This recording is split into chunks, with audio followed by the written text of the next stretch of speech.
There are 3 types of men after 60, but almost no one tells you which one you've become. The first type, he fades, quietly, gradually, almost invisibly. He doesn't make a scene. He doesn't complain. He just lowers his presence, convinced his best years are behind him. The second type, he fights it.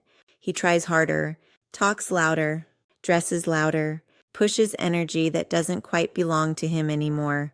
Not because he's confident, but because he's afraid of disappearing.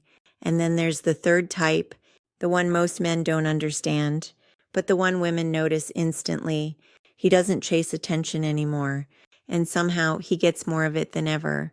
Not because he's doing more, but because he's finally stopped doing what doesn't matter. And if you don't understand why this happens, you'll keep playing a game that's already working against you. Because here's the truth most men get wrong. Women are not scanning you the way you think they are. They're not comparing you to a 25-year-old. They're not calculating your stats. They're reading signals, fast, emotional, unfiltered. Signals that tell them who you are before you even open your mouth. And most men completely misread those signals. They think it's about money, fitness, status, style. But the truth? It's quieter, sharper, and impossible to fake. You either carry it or you don't. Picture this. You walk into a room, nothing dramatic, no spotlight, no music, just a normal place, a cafe, a quiet gathering, a simple environment. And yet, before you even sit down, something has already happened. Someone has already felt you, not analyzed, not judged logically, just registered. And in that instant, her brain has already started building a story. Is he grounded or tired? Is he stable or reactive? Is he a man who knows himself or one still searching? And here's the mistake most men make. They think this process is logical. It's not. It's emotional pattern recognition, fast, ruthless, honest. The first thing she notices, not your clothes, not your face, your posture, but not the forced, chest out, look confident posture you see in advice videos. That's obvious. That's performative. What she notices is how you carry yourself when you think no one is watching. The slight collapse of a man who feels defeated versus the quiet vertical presence of a man who has nothing left to prove. One says, life wore me down. The other says, I've seen enough to stop performing. Sieg im Rind, Emrer im you why. And most men don't even realize which one they are, because posture isn't about standing tall. It's about not shrinking. Now imagine you're sitting across from her. You haven't even spoken yet. She's talking to someone else, but her eyes flicker toward you. Half a second. That's all it takes. And in that moment, she notices your hands. Not consciously, instinctively. Are they restless? Fidgeting? Gripping something unnecessarily? Or are they calm, still controlled? 'Cause here's what she feels. A man who can control his hands, can control himself, and that matters more than anything you could say. Then there's your face, not your wrinkles, not your age, your tension, especially around your eyes, your jaw. That's where your unresolved life lives. Some men age, others harden, and women feel the difference instantly. A hardened face says, I've been hurt and I'm still holding on to it. A relaxed face says, I've lived and I've let go. And that second man, he's rare, and rare is magnetic. Now she finally speaks to you. Simple question, Sonia, what do you do? And before she even processes your answer, she's already reacting to your voice, your tone, your pace, your silence. Most men think attraction lives in what they say. It doesn't. It lives in how little they need to say to feel comfortable.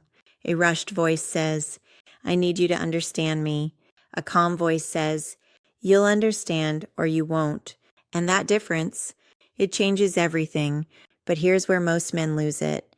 They start explaining too much, adding details, justifying, filling silence, trying to secure approval.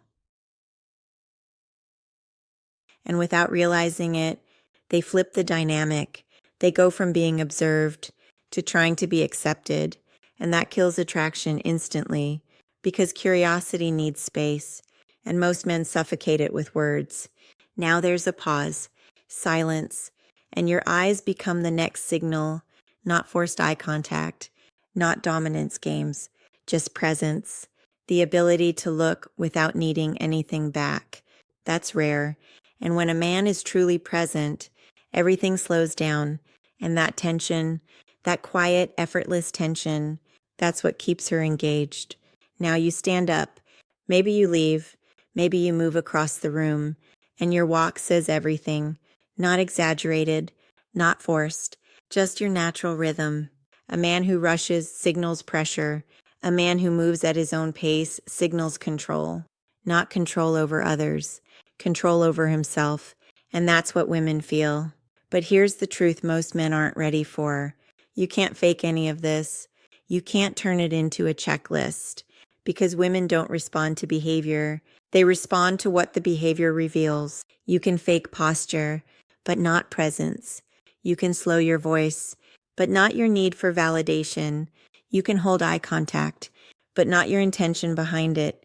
That's why there are still only 3 types of men: the ones who give up, the ones who try harder, and the ones who evolve, because real attraction doesn't come from technique.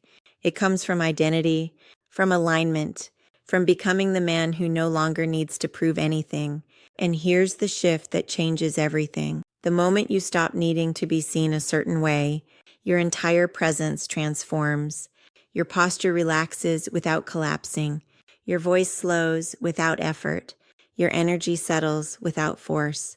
You stop trying to be noticed, and somehow you become impossible to ignore.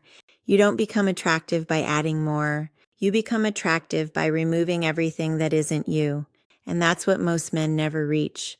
Not because it's complicated, but because it requires something they've avoided their entire life, letting go of control over how they're perceived. And the man who finally lets go of that, he doesn't chase attention anymore. He doesn't need to be chosen. And that's exactly why he becomes the one who is. If this hit deeper than you expected, it means you're starting to see the shift most men miss. So if you want to understand this level of attraction, presence, and psychological power on a deeper level, subscribe to Love Lies and Reality, because this is where surface level advice ends and real understanding begins. And tell me in the comments, which man are you right now? The one fading, the one forcing, or the one finally becoming? We'll talk again soon.